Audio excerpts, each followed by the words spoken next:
இனி வீட்லயே பானிபூரி செய்யலாம் எல்லாரும். ஆச்சி பானிபூரி கிட். கருத்து சுதந்திரம் எல்லாருக்குமே இருக்கு. மன்னிப்பு கேட்டா என்ன ஆயிடும்போது உங்களுக்கு இந்த லைன்ல வந்து அவர் சொல்லியிருக்கிற அந்த எக்ஸ்பிளனேஷன் லைன்ல மன்னிப்புன்ற வார்த்தை இல்லை. இதெல்லாம் அந்த ஜட்ஜி பேசும்போது ஒருதலை பட்சமா இருந்ததுன்னு பல பேர் அந்த டைம்ல கமெண்ட் பண்ணாங்க. அவருக்கு எவ்வளோ ஹர்ட் ஆயிடுச்சு பாருங்க. அவர் அவ்வளோ அன்பா பழகிற ஒருத்தர் அன்புன்னு வெளிப்பாடா ஏதோ ஒன்று சொல்லிட்டாரு. நீங்களான பிரதர் மாதிரி தானே அப்படின்னு சொன்னா நீ எப்படி என்ன பிரதர் சொல்லலாம் அப்படின்னு ஆரம்பிச்சா எப்படி இருக்கும் உங்களுக்கு? நம்ம எல்லாருக்குமே ஒரு சென்சிட்டிவான ஒரு விஷயம் இருக்குது. நீங்கள் ஒரு மதத்தையோ இல்லை மத சார்ந்த விஷயத்தையோ இல்லை ஒரு ஜாதியோ ஏதோ புண்படுற மாதிரி பண்ணிட்டாலே உடனே வந்து இங்கே கொதிச்சிருவாங்க. ஒரு பெரிய குரூப் வந்து கொதிச்சுட்டு அதுக்கு எதிராக ஒரு பெரிய போராட்டம்லாம் பண்ணோம். ஏதோ ஒரு விஷயம் ஒரு பாட்டில் ஒரு லைன் பண்ணதுக்கே போராட்டம் பண்ணுறதெல்லாம் பார்த்துட்ருக்கோம். இப்போ மாரல் விக்ட்ரியாக கமல் சாருக்கு வந்து ஒரு சந்தோஷம் இருக்கும். சரி, ஓகே, நம்ம ஸ்டாண்டு கரெக்ட் தான், மன்னிப்பு கேட்காதது கரெக்ட் தான். ஆனால் லாஸ்ட் தானே, ஒரு 4 கோடி 5 கோடி போனது தானே. இது யார் காம்பன்சேட் பண்ண முடியும்? இப்போ கமல் சார் ஒரு 2 வருஷம் உழைச்ச உழைப்புக்கு ஒன்றுமே கிடைக்காம போகிறதுக்கு வாய்ப்பு. அங்கே ஒரு பெரிய இழப்பு ஏற்பட்டுருக்குன்னு சொல்கிறீங்க, 4 கோடிக்கு மேலே. இப்போ தமிழ்நாட்டிலே இந்த படத்துக்கு வந்து பெரிய வரவேற்பு இல்லாமல் தியேட்டருக்காரவங்க வந்து எங்களுக்கு பணத்தை திருப்பி கொடுங்கன்னு கேட்குற மாதிரி.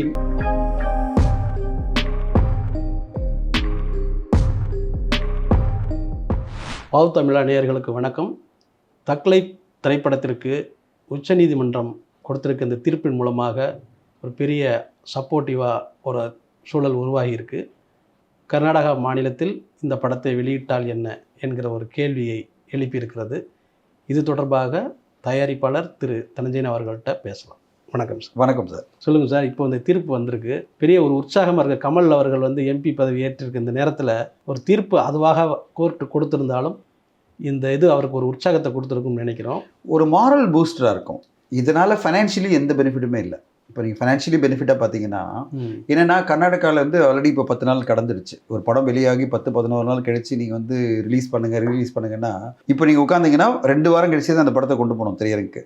அது வந்து குறைந்தபட்சம் ஒரு மினிமமாக ஒரு மல்டிப்ளெக்ஸஸ்லாம் ஒன்றா ரிலீஸ் பண்ணி பார்க்கலாமே தவிர மற்றபடி எல்லா திரையரங்கும் போடுவாங்களான்னா 2 வீக்ஸ் கழிச்சு ஒரு படத்துக்கு வந்து பெரிய லெவலில் யாருமே பெரிய எக்ஸைட்மெண்ட் காமிக்க போகிறது இல்லை. ஸோ ஃபைனான்ஷியலி எந்த வகையிலும் பெனிஃபிட் ஆக போகிறது இல்லை. ஆனால் மாறலாக ஒரு என்னன்னா, அவர் மன்னிப்பு கேட்டால் என்ன தப்பு அப்படின்னு அந்த ஹைகோர்ட் ஜட்ஜி கேட்டார் பார்த்தீங்களா, அது வந்து பெரிய லெவலில் ஒரு டிபேட்டை உருவாக்கிடுச்சு. கோர்ட் எப்படி கேட்கலாம்? இது வந்து ஒரு தனி மனித சுதந்திரம், அதாவது ஒரு கருத்து சுதந்திரம் எல்லாருக்குமே இருக்குது. மன்னிப்பு கேட்டால் என்ன ஆகிடும்போது உங்களுக்கு இந்த லைனில் வந்து அவர் சொல்லியிருக்கிற அந்த எக்ஸ்பிளனேஷன் லைனில் மன்னிப்புன்ற வார்த்தை இல்லை.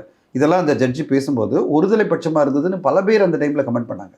நீங்கள் பார்த்தீங்கன்னா பல பேர் அப்போ சில பேர் என்ன சொன்னாங்க, இது வந்து கோர்ட் ஜட்ஜ்மெண்ட்டுக்கு மேலே நம்ம சொல்லக்கூடாது, கண்டெம்ப்டாக கோர்ட் ஆகிடும் அப்படின்லாம் ஒரு சின்ன கருத்து இருந்தது. ஆனால் பல பேருடைய கருத்துன்னா இது எப்படி இப்படி கேட்கலாம், இவர் நீங்கள் இன்வெஸ்டிகேட்டே பண்ணல, நீங்கள் வந்து அப்படியே போகிற போக்கில் வீடியோ என்ன சொன்னார், வீடியோ டக்கு என்ன சொல்கிறாரு அந்த ஜட்ஜ். அந்த ஒரு வீடியோ பார்த்தீங்கன்னா ஒரு காது கொடுத்து கேட்கல, நடந்த விஷயத்தை ஃபுல்லாக அனலைஸ் பண்ணி கமல் சார் அப்படின்னு எதுக்காக அதை சொன்னார், எந்த சூழ்நிலையில் சொன்னார், ரெண்டாவது அவருக்கும் இந்த இண்டஸ்ட்ரிக்கு இருக்கிற அந்த ஒரு பந்தம், கன்னட ஃபிலிம் இண்டஸ்ட்ரிக்கு இருக்கிற பந்தம், அவருக்கும் சிவராஜ்குமார் சாருக்கும் அவங்க ஃபேமிலிக்கு இருக்கிற பந்தம், எதை பற்றியும் கவலைப்படாமல் மக்கள்லாம் வந்து அஜிடேட் ஆகிட்டாங்க. ஓகே, மன்னிப்பு கேட்டால் என்ன ஆகிடும்? அவ்வளோ ஈஸியாக ஒருத்தர் எப்படி மன்னிப்பு கேட்க முடியும்? அவருக்கு அவ்வளோ பெரிய சாதனையாளர். அதோட முக்கியமாக இப்போ தான் எம்பி அவருக்கு வந்து செலெக்ஷன் வந்துட்டுருக்கு. இந்த நேரத்தில் போய் மன்னிப்பு கேட்டு ஜஸ்ட் லைக் தட் அவருடைய வாழ்க்கையே வந்து இவ்வளோ சாதனைகளை வந்து ஜஸ்ட் லைக் தட் தூக்கி போட்ட முடியுமா? அவர் வந்து சாதாரண ஒரு கர்நாடகாவில் ரிலீஸ் ஆகாதுன்றதுக்காக தன்னோட வாழ்க்கையினுடைய என்டையர் கிரெடிபிலிட்டியை தூக்கி போட்ட முடியுமா ஒரு மனிதர்? அப்போ அவர் என்ன சொல்கிறாரு, நான் மன்னிப்பெல்லாம் கேட்க முடியாது, நான் எக்ஸ்ப்ளனேஷன் கொடுத்துட்டேன், என்னுடைய நோக்கம் அது இல்லை, ஆனாலும் நீங்கள் இப்படி தவறாக புரிஞ்சிட்ருக்கீங்க. ஸோ நான் வந்து மன்னிப்பு எது கேட்கணும்? நான் எக்ஸ்பிளைன் தான் பண்ண முடியும். அதாவது நீங்கள் என்னை தவறாக புரிஞ்சுக்கிட்டீங்க, அதை தவறாக புரிஞ்சுக்கிட்டது நான் எதுக்கு மன்னிப்பு கேட்கணும் அப்படின்றத கமல் சாரோட ஸ்டாண்டு. அதை வந்து ஓகே, இதை வந்து ஒரு டிஸ்கஷன் பண்ணலாம் அப்படின்னு சொல்லியிருந்தாலும் ஓகே. ஆனால் அதை விட்டு நீ மன்னிப்பு கேட்கல, அதனால் வந்து இது பண்ண முடியாதுன்னா அப்போ கமல் சார் ஆஃபீஸில் அவங்க ஒரு ஸ்டாண்ட் எடுக்கிறாங்க. அப்போ படத்தை நாங்கள் ரிலீஸ் பண்ணல, விடுங்க, நாங்கள் ரிலீஸ் பண்ணோன்னு உங்கள்கிட்ட வந்து பிடிவாதம் பண்ணால் தானே நீங்கள் இதை மன்னிப்பு கேளுன்னு சொல்லுவீங்க. நான் ரிலீஸே பண்ணலன்னா என்ன ஆகும்? இதாவது ஒரு நேர்காணல் அப்படின்னு ஓப்பனாக சொன்னேன், இந்த படம் ரிலீஸே ஆகாது அப்படின்னு கர்நாடகாவில். அப்பயே நான் சொல்லிட்டேன், இந்த படம் ரிலீஸே பண்ண மாட்டாங்க. 10ஆம் தேதி கோர்ட் ஹியரிங்கில் ஒன்றுமே சொல்ல, அவங்க மன்னிப்பெல்லாம் கேட்கல, ஒன்றும் பண்ணல. கோர்ட் ஹியரிங் 17ஆம் தேதி போஸ்ட் ஆயிடுச்சு கர்நாடகாவில். அதுக்குள்ளே இப்போ சுப்ரீம் கோர்ட்டில் ஜட்ஜ்மெண்ட்டில் இதுதான் அவங்க எதிர்பார்த்தது வந்தது. என்ன எதிர்பார்த்தது? அதாவது ஃப்ரீடம் ஆஃப் எக்ஸ்பிரஷனில் ஒரு படம் சென்சர் செய்யப்பட்ட பிறகு எங்குமே ஒரு படத்தை தடை பண்ணக்கூடாதுன்றது தான் இந்தியாவில் இருக்கிற கான்ஸ்டியூஷன். சென்சர் போர்டு தான் ஒரு படத்தை வந்து ரிலீஸ் பண்ணணுமா ரிலீஸ் பண்ணக்கூடாதுன்ற முடிவு எடுக்க முடியும். இப்போ மனுஷன்ற படத்துக்கு உங்களுக்கு தெரியும், நிறைய கேள்விப்பட்டிருப்பீங்க. வெற்றிமாறன் சார் தயாரிப்பில் அந்த படம் வந்து பல இதில் போயிட்டுருக்கு. ஒரு 6 மாத காலமாக அந்த படம் வந்து சென்சர் போர்டில் பல டிபேட் போயிட்டுருக்கு. இந்த மாடிஃபிகேஷன் பண்ணுங்கள், அந்த மாடிஃபிகேஷன் பண்ணுங்க கேட்டுட்டு இருக்காங்க. அது ஒரு வழியாக முடிஞ்சு அந்த படம் ரிலீஸ்க்கு வந்த பிறகு எந்த ஃப்ரிஞ்சு குரூப்பும் கேட்க முடியாது. ஒரு சின்ன குரூப் இறங்கி இந்த படத்தை தடை பண்ணுங்க, அவர் இதுக்கு எதிராக பேசிட்டார், அதுக்கு எதிராக பேச சொல்லக்கூடாது. அதுதான் கான்ஸ்டியூஷன் கொடுத்துருக்கிற ஃப்ரீடம் ஆஃப் எக்ஸ்பிரஷன். இதை தான் சுப்ரீம் கோர்ட் சொல்லியிருக்காங்க. ஒரு ஃப்ரீடம் ஆஃப் எக்ஸ்பிரஷன் படி அவருக்கு கான்ஸ்டியூஷனல் பவர் எங்கே வந்திருக்குன்னா, because the film is censor. சென்சரான ஒரு படத்தை தடை பண்ணுறதுக்கு யாருக்குமே உரிமை இல்லைன்றதை நீங்கள் எப்படி வந்து இந்த படத்தை தடை பண்ணலாம்? ஃபஸ்ட்டு வந்து கர்நாடகா கவர்மெண்ட் எப்படி இதுக்கு தடை பண்ணணும்னு நினைக்கலாம். தடை பண்ணுன்ற சொல்கிறத விட என்ன சொல்லிட்டாங்க, நீங்கள் மன்னிப்பு கேட்டால் நாங்கள் ரிலீஸ் பண்ணுறோம். அதாவது ஒரு கண்டிஷனல் சப்போர்ட் கொடுக்குறாங்களாம். அடுத்ததாக சுப்ரீம் அந்த ஹைகோர்ட்டு போனால் என்ன சொல்லுது, கர்நாடகா ஹைகோர்ட்டும் சப்போர்ட்டிவாக இல்லை. இப்போ இவங்க சுப்ரீம் கோர்ட் போகிறத வர வழி இல்லை. சுப்ரீம் கோர்ட்டில் கிளியர் கட்டான ஒரு மெசேஜ் வந்திருக்கு. இது வந்து இந்த படத்துக்கு எந்த வகையிலும் பெனிஃபிட் இல்லை. கமல் சாருக்கு மாரலாக ஒரு பெனிஃபிட். மாரலாக ஒரு பெனிஃபிட் அப்படின்னா அவருடைய கொள்கைக்கு, அவர் எடுத்துக்கொண்ட ஒரு நிலைப்பாட்டுக்கு கிடைத்த மாபெரும் வெற்றியாக நான் பார்க்குறேன். இது பல ஃபிலிம் மேக்கருக்கு இனிமேல் வரப்போகிற பல படங்களுக்கு இது வந்து ஒரு பெஞ்ச் மார்க்காக மாறும். இதை வச்சுக்கிட்டு யாராவது படம் தடை பண்ணன்னு போனாங்கன்னா அடுத்த நிமிஷமே அவங்க போய் சுப்ரீம் கோர்ட்லேயோ ஹைகோர்ட்டில் போய் இதை வந்து போடலாம். இது பாருங்கள், தக் லைஃப் கேஸில் வந்து இந்த மாதிரி நடந்தது. ஹைகோர்ட்டு தடை பண்ணாலும் சுப்ரீம் கோர்ட் அந்த படத்தை எந்த வகையில் தடை பண்ணக்கூடாதுன்னு சொல்லிட்டு ரிலீஸ் பண்ணி விட்டாங்க. அப்படிப்பட்ட ஒரு விதிகள் கீழே இந்த படத்தை தடை பண்ணுறது கண்டிப்பாக அன்கான்ஸ்டியூஷனல் அப்படின்னு அவங்க போயிட்டு கிளைம் பண்ண முடியும். வித்தின் 1 டேக்குள்ளே அவங்களுக்கு ஒரு ரிலீஃப் கிடைக்கும். ஸோ இந்த படம் மூலமாக அடுத்த காலம், அதாவது வருங்காலத்தில் பல படங்களுக்கு பெனிஃபிட் ஆகிருக்கு. கமல் சாருக்கு மாரலாக வெற்றி. ஆனால் ஃபைனான்ஷியலாக இந்த படம் வந்து எந்த வகையிலும் அவருக்கு பெனிஃபிட் ஆக போகிறது இல்லை. ஏன்னா கர்நாடகா ரிலீஸ் எல்லாம் முடிஞ்சிருச்சு. இப்போ வந்து ஒரு டோக்கன் ரிலீஸ் வேணால் பண்ணுவாங்களே தவிர ஃபைனான்ஷியலாக அவருக்கு எந்த வகையிலும் இந்த ஜட்ஜ்மெண்ட் வந்து எந்த வகையிலும் அவருக்கு பெனிஃபிட் ஆக போகிறது இல்லை. ரெண்டாவது, இந்த ஜட்ஜ்மெண்ட் வரதுக்கே ரொம்ப லேட் ஆகிடுச்சு. ஏன்னா அன்றைக்கி திங்கக்கிழமை அன்றைக்கே, அதாவது அவங்க வந்து திங்கக்கிழமையே உடனே வந்து சுப்ரீம் கோர்ட்டில் போயிட்டாங்க. அப்பயே வந்து இந்த படத்துக்கு வந்து உடனே அவங்க ரிலீஃப், இதே ரிலீஃப் வந்து திங்கக்கிழமை செவ்வாய்க்கிழமை கொடுத்துருந்தாங்கன்னா கடந்த வாரம் லாஸ்ட் வீக்கே படம் ரிலீஸ் ஆகிருக்கும். ஆனால் இது ஒரு வாரம் லேட் ஆகிடுச்சு. தாமதமான தொட்டு இனிமேல் ஃபைனான்ஷியலாக எந்த பிரயோஜனம் இல்லைன்றது தான் என்னுடைய பாயிண்ட். சார், இப்போ சென்சார் போர்டு வந்து சான்றிதழ் கொடுக்கப்பட்ட பிறகும் இது மாதிரி படங்களை வெளியிடக்கூடாது அப்படிங்கிறத சொல்கிறதும், ஏற்கனவே தயாரிப்பாளர்கள் சங்கத்தில் வந்து நிறைய படங்கள் வெளியிட முடியாமல் திணறி போயிருக்கிற சூழலும், இது எப்படி ஒரு ஆரோக்கியமான போக்கா? இதுக்கு வந்து விஸ்வரூபம் படத்துக்கு அது மாதிரி தான் கமலுக்கு தனிப்பட்ட முறையில் ஒரு பெரிய பாதிப்பு ஏற்பட்டது. அதை எப்படி தடுக்கலாம்? இல்லை, இந்த படத்துக்கு மட்டும் இல்லை, சர்க்கார் படத்துக்கும் நடந்தது. ஞாபகம் இருக்கு அவங்களுக்கு? சர்க்கார் படத்திலே வந்து சென்சரான படம் தான். அந்த நேரத்தில் பல விஷயங்கள் இருந்தது. ஒருத்தருக்கும் ஒரு ரீசன் இருந்தது. அப்போது தலைவா படத்துக்கும் ஒரு பிரச்சனை வந்தது. எல்லாமே சென்சரான படம் தான், மறக்காதீங்க. தலைவாவும் சென்சரான படம் தான், விஸ்வரூபம் சென்சரான படம் தான், சர்க்கார் படமும் சென்சரான படம் தான். சென்சரான பிறகு தியேட்டரில் வந்து அடிதடி நடக்குது சர்க்காரில். ஞாபகம் இருக்கு அவங்களுக்கு? அந்த நேரத்தில் வந்து தியேட்டரில் வந்து கலடாலாம் நடக்குது. இப்போ தியேட்டர் கலடா நடந்த உடனே அரசாங்கம் என்ன சொல்லுது, நீங்கள் இந்த சீன்ஸ் எல்லாம் நீங்கள் வந்து டிலீட் பண்ணிங்கன்னா ஒருவேளை நாங்கள் வந்து எல்லா இடத்துலையும் ப்ரொடக்ஷன் கொடுக்க முடியும் அப்படின்றது. ஆனால் இது எதிலுமே கான்ஸ்டியூஷன் எதிர இல்லை. அவங்க வந்து படத்தை தடையெல்லாம் பண்ணல. விஸ்வரூபம் படத்துக்கு வந்து ஒரு என்னன்னா, எல்லா குரூப்பும் வந்து இறங்கி லெட்டர்லாம் கொடுத்து, கவர்மெண்ட்டுக்கு லெட்டர் கொடுத்து இந்த படத்தை ரிலீஸ் பண்ண விடக்கூடாது, இது வந்து முஸ்லீம் சமுதாயத்துக்கு எதிராக இருக்குன்ற ஒரு பிம்பத்தை உருவாக்கிட்டாங்க.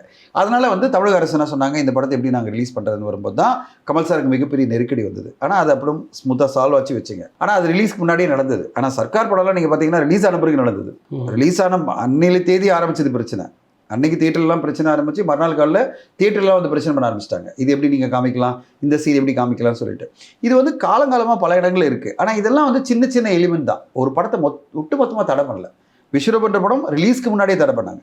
இந்த படத்தில் ரிலீஸ்க்கு முன்னாடி தடை பண்ணது பார்த்தீங்கன்னா, அதுவும் ஆல் இண்டியா லெவலில் ஒரு பெரிய ஷாக் என்னென்னா, எல்லா இடங்களிலும் ரிலீஸ் ஆகிற ஒரு படம் கர்நாடகா மட்டும் ரிலீஸ் ஆகாது தான் பிரச்சனை. அப்படி எப்படி பண்ண முடியும்? இப்போ மெயினான மார்க்கெட்டில் வந்து ரிலீஸ் ஆகுது படம். அப்படி இருக்கும்போது நீங்கள் கர்நாடகா மட்டும் ரிலீஸ் பண்ண முடியாதுன்னா, அந்த கர்நாடகா மார்க்கெட் பிஸ்னஸ் போனது தானே, மொத்தமாக இழப்பு தானே அந்த தயாரிப்பாளருக்கு. கமல் சார் தான் தயாரிப்பாளர், அவர் மொத்தமாக இழந்துட்டார்ல. அவருக்கு ஒரு 4 கோடியோ 5 கோடியோ எதுவும் கிடச்சிருக்கும். அது கிடைக்கூடாமல் பண்ணது இந்த ஃப்ரிஞ்சு குரூப் தான். இந்த மாதிரி ஒரு குரூப்பு எனக்கு எதிராக, எங்கள் லாங்குவேஜ் எதிராக பேசினேன்னா நாங்கள் வந்து உனக்கு இப்படிப்பட்ட ஒரு நஷ்டத்தை கொண்டு வருவோம் அப்படின்னு அவங்க வந்து ஜெயிச்ச மாதிரி நினைக்கிறாங்க. ஆனால் இப்போ சுப்ரீம் கோர்ட் இருக்கிற கேள்வி வந்து பார்த்தீங்கன்னா, கேள்விகள் கர்நாடக அரசு கேட்குது, எந்த பேசிஸில் இதை பண்ணீங்க? இப்போ இனிமேல் அவங்க பண்ணுறதுக்கு ஒரு யோசிப்பாங்க. கர்நாடகா ஃபிலிம் சேம்பர் ஆஃப் காமர்ஸும் இந்த மாதிரி குரூப்ஸ் எல்லாம் இருக்குல்ல, அதாவது நாங்கள் வந்து எங்கள் கையில் நாங்கள் எடுத்துகிட்டு வந்து இந்த படத்தை தடை பண்ணிவிடுவோம். இப்போ அவங்க ஜெயிச்ச மாதிரி நினச்சாங்கல்ல, அவங்களுக்கு விழுந்த சம்மட்டியாக நான் பார்க்குறேன். சம்மட்டி அடி என்னென்னா, இவங்களாம் ஜெயிச்ச மாதிரி நினச்சாங்க. கமல் சார் எதிரி நாங்கள் ஜெயிச்சிட்டோம் பாரு, படத்தை ரிலீஸ் பண்ண விடாமல் பண்ணிட்டோம் பாரு அப்படின்னு நினச்சவங்களுக்கெல்லாம் விழுந்த ஒரு சம்மட்டி அடி தான் இந்த சுப்ரீம் கோர்ட்டுடைய ஆர்டர். இது ஒரு மாரல் விக்ட்ரி கமல் சாருக்கு. ஆனால் ஃபைனான்ஷியலி அவனுங்க ஜெயிச்சிட்டாங்க. யாரெல்லாம் தடை பண்ண நினச்சாங்களோ அவங்க ஜெயிச்சிட்டாங்க. கமல் சாருக்கு லாஸ். ஃபைனான்ஷியலி அவர் வந்து பாதிக்கணும்னு நினச்சாங்களே, ஆமாம். அதில் அவங்க வெற்றி அடைஞ்ச மாதிரி தான் நான் பார்க்குறேன். ஏன்னா சரி, இப்போ அடுத்த கட்டமாக நம்ம கர்நாடகாவில் நிறைய படங்கள் தயாராகிட்டு இருக்கு. காந்தாரா வரப்போகுது, அதுக்கப்புறம் கண்ணப்பா ஒரு படம் எடுக்கிறாங்க, இன்னும் 2-3 பிரம்மாண்டமான படங்கள் வர்றாங்க. இப்போ அந்த கன்னட படங்கள் தமிழில் ரிலீஸ் ஆகும்போது என்ன மாதிரியான பாதிப்பை ஏற்படுத்தும்னு சொல்கிறேன். எப்படி நம்ம படத்துக்கு வந்து நான் சொல்ல வர்றது தக்லைஃப் எப்படி சுப்ரீம் கோர்ட் சப்போர்ட் கொடுத்ததோ அதே மாதிரி தான் அந்த படத்துக்கும் சுப்ரீம் கோர்ட் சப்போர்ட் கொடுக்கும். அதனால் தடையெல்லாம் பண்ண முடியாது. ஸோ அதெல்லாம் நம்ம இறங்கி அதெல்லாம் பேசக்கூடக்கூடாது. என்ன காரணம்னா நம்ம வந்து நியாயத்தை பற்றி பேசும்போது அவங்களுக்கும் அதே நியாயம் இருக்குல்ல. இப்போ அவங்க படத்தை வந்து காந்தாரா இங்கே நல்லா ஓடி இருக்கு, KGF 2 ஓடி இருக்கு, என்னென்னா சங்கடங்கள் இருக்கும். இப்போ அந்த டீம் இங்கே வரும்போது அவங்கள ஜஸ்டிஃபை பண்ண முடியாது. நீங்க எல்லாம் பிரஸ் விட மாட்டீங்களா? நீங்க என்ன கேட்பீங்க? சார் நீங்கெல்லாம் ஏன் சப்போர்ட் பண்ணல, தக்லைஃப்க்கு ஏன் சப்போர்ட் பண்ணல, உங்க படத்துக்கு மட்டும் நாங்கள் ஏன் சப்போர்ட் பண்ணோம்னு கேள்வி கேட்டிங்கன்னா அவங்க எப்படி பதில் சொல்லுவாங்க? அந்த படக்குழு இப்போ காந்தாரா 2 வந்து படக்குழு வந்தாலோ, ரிஷப் ஷெட்டி வந்தாலோ, இல்லை KGF 3 படக்குழு இங்கே வந்தாலோ, யஷ் வந்தாலோ நீங்கள் கேள்வி கேட்பீங்க. இப்போ சுதீப் வந்து ஒரு படத்தை ப்ரமோட் பண்ணால் நீங்கள் எல்லாம் கேட்பீங்க. ப்ரெஸ்ஸில் கேட்குற முதல் கேள்வி என்ன இருக்கும்? தக்லை படத்தை நீங்கள் வந்து பேன் கண்டிப்பாக கேட்போம். நீங்கள் ஏன் தடை பண்ணீங்க? நீங்கள்லாம் ஏன் வாய் திறந்து பேசலை? ஏன்னா இது கான்ஸ்டியூஷனில் கொடுத்துருக்கிற அதிகாரம் இல்லைவா? சென்சரான படத்தை வந்து கர்நாடகாவில் தடை பண்ணும்போது சேம்பர் ஆஃப் காமர்ஸ்க்கு நீங்கள் ஏன் கேள்வி கேட்கலன்னு கேட்பீங்க. எல்லா ஊடகங்களும் அதுதான் மாரல் ரெஸ்பான்சிபிலிட்டி. நீங்கள் கேட்கும்போது என்ன ஆகுனா அந்த நடிகர்களும் இயக்குனரும் பதில் சொல்ல முடியாமல் தவிப்பாங்க.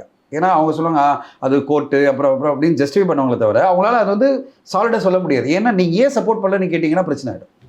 நீங்கள் கமல் சார் தானே சப்போர்ட் பண்ணியிருக்கணும். நீங்கள் ஒரு இண்டஸ்ட்ரியாக இருக்கீங்க, ஃபிலிம் இண்டஸ்ட்ரியாக எல்லாமே ஒரே டீம் தான், எல்லாருமே நடிச்சிட்டு இருக்காங்க. இப்போ கன்னடத்துலேருந்து பல பேர் தமிழில் நடிச்சிட்டு இருக்காங்க, தமிழ்லேருந்து டேரக்டர் நிறைய பேர் அங்கே படம் பண்ணிட்டு இருக்காங்க. ஆமாம் ஆமாம். கன்னட படங்கள் இங்கே ரிலீஸ் ஆகிட்டு இருக்கு, தமிழ் படங்கள் அங்கே கர்நாடகாவில் நிறைய படங்கள் ரிலீஸ் ஆகிட்டு இருக்கு, அங்கே இருக்கிற ரெவன்யூ எடுத்துட்டு இருக்கு. அந்த கோர்ட்டு ஹைகோர்ட்டில் ஜட்ஜு கேட்டதெல்லாம் இங்கேருந்து கோடிகள் மட்டும் எடுத்துகிட்டு போகணும்னு நினைக்கிறீங்க, ஏன் ஒரு மன்னிப்பு கேட்டால் என்ன அப்படிலாம் சொல்லும்போது எனக்கு உண்மையிலேயே அந்த வீடியோ பார்க்கும்போது நான் ஷாக் ஆகிட்டேன்.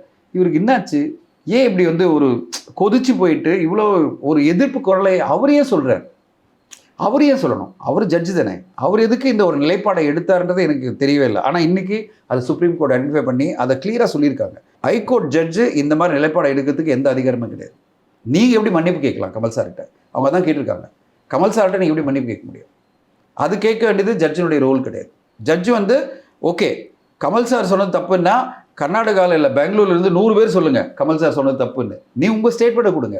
அதை விட எப்படி சுப்ரீம் கோர்ட் அழகாக சொல்லியிருக்குன்னா, உங்களுக்கு படம் பார்க்க உடனே விருப்பம் இல்லைன்னா படம் பார்க்காதீங்க, படத்தை இக்னோர் பண்ணுங்கள். படத்தை நீங்கள் வந்து சப்போர்ட் பண்ணணும்னு அவசியமே கிடையாது. ஏன்னா எங்கள் கொள்கைக்கு எதிராக அந்த படத்தில் அவர் சொல்லிட்டாரு ப்ரொமோஷனில், அதனால் இந்த படத்தை நாங்கள் ஆதரிக்க மாட்டேன் சொல்கிறது உங்களுக்கு உரிமை இருக்குது. ஓகே, அதை விட முக்கியமாக இங்கே இருக்கிற பல பேர் கன்னடா மொழி வந்து தமிழ்லேருந்துலாம் வரல, அதனால் சொல்லிட்டு ஸ்டேட்மெண்ட்டாக கொடுங்க, கமலுக்கு எதிராக ஸ்டேட்மெண்ட் கொடுங்க. இதுக்கெல்லாம் உங்களுக்கு அதிகாரம் இருக்குது. அதுதான் freedom of expression guaranteed by the constitution of India. அவங்களுக்கு அதே உரிமை இருக்குது. கமல் சாருக்கு எதிராக பேசுறதுக்கு பல உரிமை இருக்குது. கமல் சார் படத்தை பார்க்காம தவிர்க்கிறதுக்கும் உரிமை இருக்குது. ஆனால் தடை பண்ணுறதுக்கு உரிமை கிடையாது. தடைன்றது நீங்கள் எப்படி பண்ண முடியும்? அதுதான் வந்து சுப்ரீம் கோர்ட் சொல்லியிருக்கு. அதை வந்து அப்படியே வந்து ரொம்ப ஹார்டாக, அதாவது ரொம்ப டஃப்பாக ஹைகோர்ட் ஜட்ஜ் மேலே கமெண்ட் கொடுத்துருக்கு. நீங்கள் எந்த பேசிஸில் இதெல்லாம் சொன்னீங்க, எந்த பேஸில் தடை பண்ணீங்க, எந்த பேசிஸில் நீங்கள் வந்து கமல் சாரை வந்து மன்னிப்பு கேட்கணும்னு சொன்னீங்க? ஏன்னா அவர் சொல்ல ஸ்டேட்மெண்ட் எல்லாமே வந்து அகெயின்ஸ்ட் இந்த மாதிரி விஷயங்களுக்கு, ஃப்ரீடம் ஆஃப் எக்ஸ்பிரஷனுக்கு. ஸோ இப்போ நீங்கள் கேட்குற கேள்வியில் என்னென்னா, இதே வந்து தமிழ் சினிமா தமிழ்நாட்டில் வந்து ரிலீஸ் ஆகிற கன்னட படங்களுக்கு இருக்குது. ஆனால் தமிழ்நாட்டில் அதெல்லாம் யாரும் பண்ண மாட்டாங்க. அதை நான் ஓப்பனாக சொல்கிறேன். அதாவது பணம் நினச்சாலும் அதுவும் இதே மாதிரி சுப்ரீம் கோர்ட் தான் அவங்களுக்கு சப்போர்ட்டாக இருக்கும் கன்னட சினிமா ஆளுங்களுக்கு. அதனால் இங்கே இருக்கிற யாரும் அந்த மாதிரி விஷயத்தை பண்ணக்கூடாது. ஒருத்தர் தப்பு பண்ணுறாங்கிறதுக்காக நம்மளும் அதே தப்பு பண்ணணும்னு நினைக்கக்கூடாது. அது தப்பு, கான்ஸ்டியூஷன் படி தப்புன்னு நான் சொல்லுவேன். கன்னட படங்கள் அவங்க டப் பண்ணி தமிழில் வெளியிடறதுக்கு எல்லா உரிமையும் இருக்குது. கன்னட நடிகர்கள் இங்கே நடிக்கிறதுக்கு உரிமை இருக்குது. எப்படி இங்கே இருக்கிற இயக்குநர்கள்லாம் அங்கே போய் படம் பண்ணணும்னு நினைக்கிறாங்களோ, எங்கே இந்த படங்கள்லாம் கன்னடாவில் ரிலீஸ் ஆகுதோ அதே உரிமை எல்லாருக்கும் இருக்குது. அதனால் அந்த உரிமைகளில் நம்ம யாரும் இன்டர்ஃபியர் பண்ணாமல், நம்ம ஒருத்தர் அந்த குரூப் தப்பாக பண்ணியிருக்காங்கிறதுக்காக நம்ம வந்து பழி வாங்குற நடவடிக்கைலாம் யாரும் இங்கே பண்ணக்கூடாது. அது கான்ஸ்டியூஷன் படியே தப்புன்றதான் என்னுடைய பாயிண்ட். சார், இப்போ இந்த மாதிரியான போக்கு வந்து கருத்து சுதந்திரத்துக்கு போடுற சிக்கலும் சகிப்புத்தன்மை இல்லாத ஒரு தன்மையும் காட்டுது அப்படிங்கிறது தான் தெரியுது. இப்போது பராசக்தி மாதிரியான படங்களில் வந்து கலைஞருடைய வசனங்கள் பயங்கரமாக ஒரு பெரிய ரெவல்யூஷனை ஏற்படுத்துச்சு. இப்போ அந்த மாதிரியான படங்கள்லாம் வந்தால் அது ஒரு பெரிய சிக்கலை எதிர்கொள்ளுமா இல்லையா? பராசக்தியே நிறைய சிக்கல் இருந்தது. உங்களுக்கு அந்த காலகட்டத்தில் ஹிஸ்ட்ரி நீங்கள் இப்போ பார்த்தீங்கன்னா, நான் நிறைய அந்த காலகட்டத்தில் வெளிவந்த அந்த படம் வெளிவரும்போது அந்த படத்தை தடை பண்ணணும்னு சொல்லிட்டு மிகப்பெரிய லெவலில் போராட்டமே நடந்தது. அந்த காலத்தில் பரபரப்பே என்னென்னா அந்த படம் தடை செய்யப்பட போகுது, அப்படி தான் போராட்டம். நீங்கள் பார்த்தீங்கன்னா பல வருஷமாக தியாகபூமின்ற படத்தை வந்து தடை பண்ணணும்னு சொல்லிட்டு பிரிட்டிஷ் காலத்திலே பெரிய போராட்டம் நடந்தது. 1939 மிகப்பெரிய அளவில் போராட்டம்லாம் நடந்தது. அந்த படத்தை வந்து ஒரு பரபரப்பே அந்த படத்துக்கு ரிலீஸ், அந்த படம் பெருசாக ஓடுனதுக்கு ஒரு காரணம் இப்போ தடை பண்ண போகிறாங்க, அப்போ தடை பண்ண போகிறாங்கன்னு நியூஸ் வந்துட்டே இருக்குது. கல்கியோடைய ஸோ அந்த தியாகபூமி படம், இப்போ தியாகபூமி படத்தில் ஆரம்பித்து பார்த்தீங்கன்னா பராசக்தி வெளியே வரும்போது இதே பிரச்சனை தான். எல்லாருமே சொன்னாங்க இந்த படத்தை தடை பண்ண போகிறாங்க அப்படின்ற ஒரு பரபரப்பு இருந்தது. அப்புறம் தடை பண்ணல, அது வேறு விடுங்க. என்னென்னா இது காலங்காலமாகவே இருக்குது. இந்த சகிப்புத்தன்மை இல்லைன்றது வந்து பல காலமாக இருக்குது. என்னென்னா we are not a single group. நம்ம ஒரு சிங்கிள் குரூப் கிடையாது. இங்கே வந்து பல ஜாதிகள், பல மதங்கள், பல என்ன சொல்கிறது கோட்பாடுகளை ஃபாலோ பண்ணுற மக்கள் இருக்காங்க. இங்கே வந்து ஏற்றத்தாழ்வு அதிகம். இந்தியாவில் பார்த்திங்கன்னா மிகப்பெரிய ஏற்றத்தாழ்வு அதிகம். இங்கே அந்த ஏற்றத்தாழ்வுனால என்ன ஆகுதுன்னா அந்த மெச்சூரிட்டியும் ரொம்ப கம்மி. இப்போது ஒரு வெஸ்டர்ன் கண்ட்ரியில் போனீங்கன்னா அங்கே இருக்கிறவங்கலாம் இண்டிபெண்ட்டாக வாழ்ந்துட்டு இருக்காங்க. அங்கே ஃப்ரீடம் ஆஃப் எக்ஸ்பிரஷன் அவ்வளோ பெருசாக இருக்குது. காரணம் என்னென்னா அவங்களுடைய வாழ்க்கை நிலைமை வேறு மாதிரி இருக்குது. அங்கே வந்து பார்த்திங்கன்னா பிரசிடெண்ட்டை பப்ளிக்காக ஹியூமிலேட் பண்ணுற அளவு அவங்களுக்கு தைரியம் இருக்குது.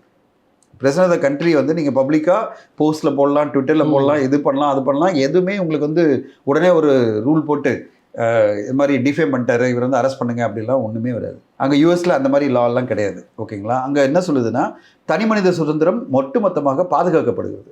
எந்த கான்ஸ்டியூஷனில்? அமெரிக்கன் கான்ஸ்டியூஷனில். அதனால தான் அவ்வளோ தைரியமாக எல்லாரும் பேசுகிறாங்க. அவ்வளோ ஃப்ரீடம் ஆஃப் எக்ஸ்பிரஷன் அங்கே இருக்குது. நம்ம இந்தியாவில் அது கொண்டு வரது ஏன் கஷ்டம்னா இங்கே பல என்ன சொல்கிறது ஜாதி மதம் எல்லாம் சேர்ந்த ஒரு குரூப்பாக இருக்கும்போது இங்கே நம்ம வந்து அதெல்லாம் எதிர்பார்க்க முடியாது. ஆனால் இங்கே தானே சார் இதுதானே சார் ஜனநாயக நாடு பேர். ஜனநாயகம் தான், மிகப்பெரிய ஜனநாயக நாடு. ஆனால் என்னென்னா சென்சிட்டிவிட்டி அதிகம். நம்ம எல்லாருக்குமே ஒரு சென்சிட்டிவான ஒரு விஷயம் இருக்குது. நீங்கள் ஒரு மதத்தையோ இல்லை மத சார்ந்த விஷயத்தையோ இல்லை ஒரு ஜாதியோ ஏதோ புண்படுற மாதிரி பண்ணிட்டாலே உடனே வந்து இங்கே கொதிச்சிடுவாங்க. ஒரு பெரிய குரூப் வந்து கொதிச்சுட்டு அதுக்கு எதிராக ஒரு பெரிய போராட்டம்லாம் பண்ணோம். ஏதோ ஒரு விஷயம் ஒரு பாட்டில் ஒரு லைன் பண்ணுறதுக்கே போராட்டம் பண்ணுறதெல்லாம் பார்த்துட்ருக்கோம். ஆமாம், அதாவது இன்னமும் ஒட்டுமொத்த சமுதாயமே கெட்டு போய்டுன்ற மாதிரி ஒரு மனநிலை இங்கே நிறைய பேருக்கு இருக்குது. இது வந்து ஃப்ரீடம் ஆஃப் எக்ஸ்பிரஷன் அகெயின்ஸ்ட் கிடையாது. அவங்க என்ன சொல்கிறாங்க, உங்களுக்கு எல்லா ஃப்ரீடம் ஆஃப் எக்ஸ்பிரஷன் இருக்குது, எங்களை பாதிக்காத மாதிரி பேசுங்க. அது ஃப்ரீடம் ஆஃப் எக்ஸ்பிரஷன் கிடையாது, இது conditional freedom of expression. Conditional அப்படின்னு அர்த்தம் ஒரு குரூப்பு கூட பாதிக்காமல் அவங்களுடைய எண்ணங்களையோ அவங்களுடைய அதாவது அவங்களோட செயல்பாடுகளையோ நீங்கள் எதுவுமே பாதிக்கக்கூடாது. அதுதான் வந்து அந்த கர்நாடகா ஹைகோர்ட் சொல்லிச்சு. நீங்கள் எப்படி ஒரு லார்ஜர் கம்யூனிட்டி ஹர்ட் பண்ணுற மாதிரி சொல்லலாம் அப்படின்னு. சுப்ரீம் கோர்ட் சொல்லுது அதெல்லாம் நீ சொல்லாத. ஹைகோர்ட்டுக்கு என்ன சொல்லுது, இதெல்லாம் நீ சொல்லாத. ஆனால் இன்ன வரைக்கும் கர்நாடகாவில் மொழியிலிருந்து தான் தமிழ் வந்தது அப்படிங்கிறத சொல்கிறதுக்கு அங்கே யாருமே முயற்சி பண்ணலை. இல்லை, இது என்னை பொறுத்தவரைக்கும் தேவையில்லாத ஒரு ஆர்குமெண்ட்டாக பார்க்குறேன். எதுலேருந்து எது வந்தது என்ன நம்மளுக்கு என்ன இதனால நம்மளுக்கு பெனிஃபிட்டாக இருந்தால் நம்மளுக்கு ராயல்ட்டியாக தர போகிறாங்க. இப்போது கன்னடா வந்து தமிழ்லேருந்து வந்தது சொல்லிட்டு நம்மளுக்கு ஏதாவது ராயல்ட்டி வரப்போதா? கன்னடா பேசுகிறவங்களாம் நம்மளுக்கு ராயல்ட்டி தர போகிறாங்களா? என்ன வகையில் நம்மளுக்கு இது பெனிஃபிட்? இது வந்து தேவையில்லாத ஒரு டிஸ்கஷன். நம்மளுக்கு தமிழ்லேருந்து மலையாளம் வந்ததா? தமிழ் அவங்களோட நோக்கம் வந்து கமலை எதிர்ப்பதாக மட்டும் இல்லை, அதை நம்ம வாய்ப்பு கொடுத்துட்டோம். எனக்கு என்ன தோணுச்சுன்னா இது வந்து தேவையில்லாத ஒரு கான்ட்ரவர்சி இல்லை, தேவையில்லாத ஒரு கமெண்ட்டாக போயிட்டு அவருக்கு எவ்வளோ ஹர்ட் ஆகிடுச்சு பாருங்கள். அவர் அவ்வளோ அன்பாக பழகிற ஒருத்தர் அன்பின் வெளிப்பாடாக ஏதோ ஒன்று சொல்லிட்டாரு. நீங்களான பிரதர் மாதிரி தானே அப்படின்னு சொன்னால் நீ எப்படி என்ன பிரதர் சொல்லலாம் அப்படின்னு ஆரம்பித்தா எப்படி இருக்கும் உங்களுக்கு?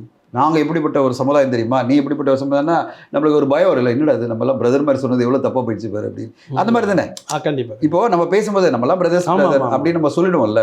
அப்போது உங்களுடைய சமுதாயம் ஒருவேளை என் சமுதாயத்தை விட ரொம்ப உயர்ந்ததாக இருந்து வச்சுங்களேன், உங்களுக்கு ஒரு கோவம் வந்ததுன்னா நான் என்ன ஜஸ்டிஃபை பண்ண முடியும்?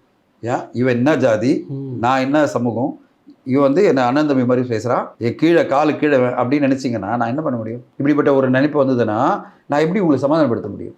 ஸோ இப்படி தான் ஒரு நினைப்பு வந்து நிற்கிது. ஸோ இதை வந்து நம்ம எப்படி பார்க்கணுன்னா இந்த ஒரு விஷயத்தில் நம்ம தேவையில்லாத விஷயம் பேச வேணாம். ஏன்னா அவங்க ரொம்ப ஓவர் சென்சிட்டிவ், நம்மளுக்கு எல்லாம் தெரியும். அந்த கன்னடா சம்மந்தப்பட்ட விஷயங்கள் வேறு எந்த ஸ்டேட்லையுமே இந்த ஒரு கான்ட்ரவர்சியே கிடையாது. ஓகேங்களா? வேறு எந்த ஸ்டேட்லையுமே மலையாளம் போனாலும் சரி, நீங்கள் ஆந்திரா தெலுங்கானா போனாலும் சரி, யாருமே இதை பற்றிலாம் கண்டிக்க மாட்டாங்க. அவங்களாம் வந்து ஒன்றுக்குள்ளே ஒன்றா இருக்கும், நம்மளாம் ஒரே சினிமா மொழி பேசிகிட்டு இருக்கோம், இதெல்லாம் சீரியஸாக எடுத்துக்கோனான்ற ஒரு மனப்பான்மை அங்கே இருக்கிறவங்களுக்கு இருக்குது. இந்த மாதிரி ஒரு குரூப்பாக இறங்கி இந்த படத்தை தடை பண்ணோம் அப்படின்ற ஒரு எண்ணமே இங்கே எங்குமே வராது. நான் சொல்கிறது கேரளாலையோ ஆந்திரா தெலுங்கானாவில். இந்த கர்நாடகா மட்டும்தான் காலங்காலமாக சென்சிட்டிவாக இருக்குது. காவிரியை பற்றி நீ எப்படி பேசலை, உடனே படத்தை தடை பண்ணு. நீ எப்படி பேசலாம் காவிரி பற்றி? காவிரி ரிவரை வந்து பங்கிட்டு கொடுக்கணும் ஆஸ் பர் த ரூல் படி, சுப்ரீம் கோர்ட் படினா உடனே அந்த படத்தை தடை பண்ணு. எல்லா நடிகர்களும் பயமுறுத்துது கர்நாடகானால. இப்போது என்ன நடக்கும்னா, நான் வந்து 2-3 இன்டர்வியூ சொன்னேன், கர்நாடகா பக்கம் போடனால பயப்படுவாங்க. யார்? நடிகர்கள்லாம். ஐயோ சாமி, நான் அந்த பக்கமே போகல, படம் மட்டும் போட்டோம், ரிலீஸ் ஆகட்டும், பார்க்குறவங்க பார்க்கட்டும், கொடுக்குற ரெவன்யூ கொடுக்கட்டும், நான் அந்த பக்கம் போய் ஏதாவது பேசி நான் உங்களை மாட்ட விரும்பல. எல்லாம் வந்து கேரளா போக ரெடியாக இருப்பாங்க, ஆந்திரா தெலுங்கானா போக ரெடியாக இருப்பாங்க. ப்ரொமோஷன் அப்படி இருந்தால் நாங்கள் போய் இன்டர்வியூ கொடுக்க மாட்டோம்ப்பா, அந்த பக்கமே போக மாட்டேன். எப்படிப்பட்ட ஒரு பெரிய வாலை கிரியேட் பண்ணுறாங்க பாருங்க. ஆமாம், அதாவது பெரும் வால், சைனா வால் மாதிரி ஒன்று கிரியேட் பண்ணுறாங்க சுவரை. நீ இந்த பக்கமே வந்துடாத, எங்களை பற்றி பேசாத, நான் ரொம்ப சென்சிட்டிவ் அப்படின்ற ஒரு பயமுறுத்துறாங்க பார்த்தீங்களா. இதுதான் வந்து கான்ஸ்டியூஷனுக்கு எதிரான விஷயம். ஆனால் நம்ம ஒன்றுமே பண்ண முடியாது. அந்த மாதிரி ஒரு குரூப் இயங்குது. இந்த படத்தை என்னவா இருந்தாலும் நான் முதல்ல சொன்ன மாதிரி தான் அவங்க வந்து அவங்க நோக்கத்தில் ஜெயிச்சிட்டாங்க. எப்படி இந்த படத்தை பாதிக்கணும்னு நினச்சி அவங்க ஜெயிச்சிட்டாங்க. இப்போ மாரல் விக்ட்ரியா கமல் சாருக்கு வந்து ஒரு சந்தோஷம் இருக்கும். சரி, ஓகே, நம்ம ஸ்டாண்டு கரெக்ட் தான், மன்னிப்பு கேட்காதது கரெக்ட் தான். ஆனால் லாஸ் தானே. ஒரு 4 கோடி 5 கோடி போனது தானே. இது யார் காம்பன்சேட் பண்ண முடியும்? இப்போ எந்த குரூப் கிட்ட போய் நீங்கள் காம்பன்சேஷன் கேட்பீங்க? அங்கே ஒரு பெரிய இழப்பு ஏற்பட்டுருக்குன்னு சொல்கிறீங்க, 4 கோடிக்கு மேலே. இப்போ தமிழ்நாட்டிலே இந்த படத்துக்கு வந்து பெரிய வரவேற்பு இல்லாமல் தேட்டருக்காரவங்க வந்து எங்களுக்கு பணத்தை திருப்பி கொடுங்கன்னு கேட்குற மாதிரி ஒரு தகவல். தேட்டருக்காரங்க எதுக்கு திருப்பி கேட்க முடியும்? என்ன பேசிஸ்? யாரோ ஒருத்தர் சும்மா ஏதோ ஆர்டிகல் போட்டு வச்சிருக்காங்க சார். அது சாத்தியமா திருப்பி கொடுக்குறது? என்ன திருப்பி கொடுக்கணும்? தேட்டருக்காரன் என்ன கொடுத்தோம்? இப்போ நான் வந்து திரையரங்கில் நாங்களும் ரிலீஸ் பண்ணியிருக்கோம், 2 ஸ்க்ரீனில் ரிலீஸ் பண்ணோம். நாங்கள் அட்வான்ஸ் கொடுத்தோம். யாருக்கு? ரெட் ஜெயண்ட்டுக்கு அட்வான்ஸ் கொடுத்தோம். படம் எவ்வளோ கலெக்ட் பண்ணிச்சோ பேலன்ஸ் வந்து அவங்க அட்வான்ஸை திருப்பி தருப்புறாங்க. அவ்வளோதான். இதில் என்ன லாஸு? எனக்கு என்ன லாஸ்? படம் ஓடலன்றது எனக்கு ஆப்பர்ச்சுனிட்டி லாஸ். ஆப்பர்ச்சுனிட்டி லாஸ் என்ன அர்த்தம்னா, எனக்கு இவ்வளோ கலெக்ஷன் வந்திருக்க முடியும் இல்லை. படம் வெற்றிகரமாக போயிருந்தா இவ்வளோ கலெக்ஷன் வந்திருக்குன்றது ஒரு ஆப்பர்ச்சுனிட்டி. 4 நாள் ஹவுஸ்ஃபுல்லாக போயிருந்தா எனக்கு இவ்வளோ கலெக்ஷன் வந்திருக்கும், அது வராமல் போயிடுச்சு உங்கள் படத்துக்கு, தக் லைஃப்க்கு அப்படின்னு நீங்கள் போய்ட்டு யாராவது காம்பன்சேட் கேட்க முடியுமா? ஓடுறது யார் கையிலுமே கிடையாது. இப்போது நாங்கள் ஒரு 10 லட்ச ரூபா அட்வான்ஸ் கொடுத்துருக்கோம். இப்போது ரெட் ஜெயண்ட்டுக்கு வந்து அவங்களுக்கே தெரியும் இந்த படம் வந்து எங்கள் தேட்டரில் ஒரு 4 லட்சம் தான் வந்திருக்கு வச்சுங்களேன். 6 லட்சம் திருப்பி கேட்க போகிறோம். 6 லட்சம் திருப்பி கேட்கணும் அவசியமே இல்லை. அவங்க அடுத்த படம் ரிலீஸ் பண்ணிகிட்டே இருக்காங்க, அதை அட்ஜஸ்ட் பண்ணிப்போம். இப்போ அடுத்தது அவங்க படம் வந்து இப்போ அடுத்த வாரம் பார்த்தீங்கன்னா DNA வருது. இந்த வாரம் நம்ம பேசிகிட்டு இருக்கோம். அடுத்த வாரம் இன்னொரு படம் வருது. அடுத்த படங்கள் அவங்க வரிசையாக பெரிய படங்கள் இருக்குது, அதை அட்ஜஸ்ட் பண்ணிட்டு போகிறோம். எங்களுக்கு என்ன காம்பன்சேஷன் அவங்க கொடுக்கணும்? திரையரங்கு எதுக்கு அவங்க காம்பன்சேட் பண்ணணும்? அவங்க ஏதாவது MG வாங்கினாங்களா? Minimum guarantee வாங்கினாங்களா?